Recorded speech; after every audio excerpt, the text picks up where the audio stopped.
Good morning, I'm Alex Stringer. Welcome to the latest edition of Stony Brook Newsbreak. We begin with history being made, as Donald Trump became the first United States president to be indicted. A crowd of demonstrators rallied outside the criminal courts building in Lower Manhattan as former President Donald Trump surrendered to custody with police standing guard outside. Trump is the first U.S. president to face criminal charges. We cannot and will not normalize serious criminal conduct. In a historic appearance in a Manhattan court, Trump faced 34 felony counts related to falsifying New York State business records to buy the silence of adult film star Stormy Daniels. Former President Trump pleaded not guilty on all counts, and soon after the trial, he returned to Florida to address his supporters. The fake case was brought only to interfere with the upcoming 2024 election, and it should be dropped immediately. Democrats are now in control of Wisconsin's Supreme Court seat for the first time in 15 years.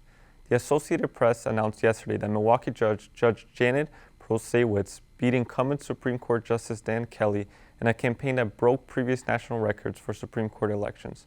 Her record-breaking win could decide Wisconsin's abortion rights and influence the 2024 presidential election. Protasiewicz was particularly open about her politics during her campaign.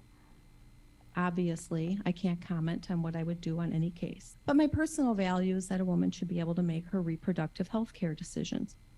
Judges are likely to encounter challenges to Wisconsin's pre-Civil War abortion ban, and the new liberal majority is likely to file a lawsuit to overturn Wisconsin's Republican-drawn legislative maps. If the maps are redrawn, Wisconsin's political trajectory may be pushed further left. Judge Protasiewicz's win in this swing state assures liberals will hold a majority on the court ahead of next year's presidential election.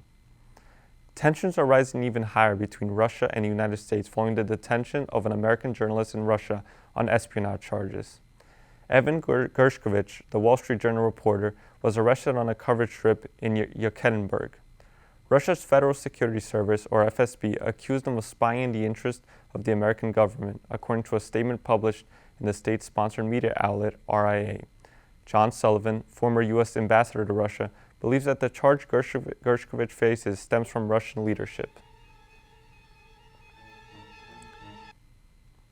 That reporter is now charged with espionage. Something that significant would be approved at the highest levels in Moscow. I'm confident of that.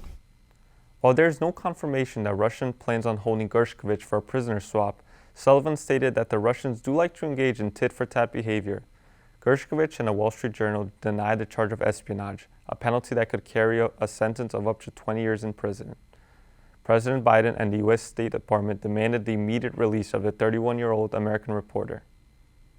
Thank you for joining me for this week's edition of Stony Brook Newsbreak. I'm Alex Stringer. We'll see you next time.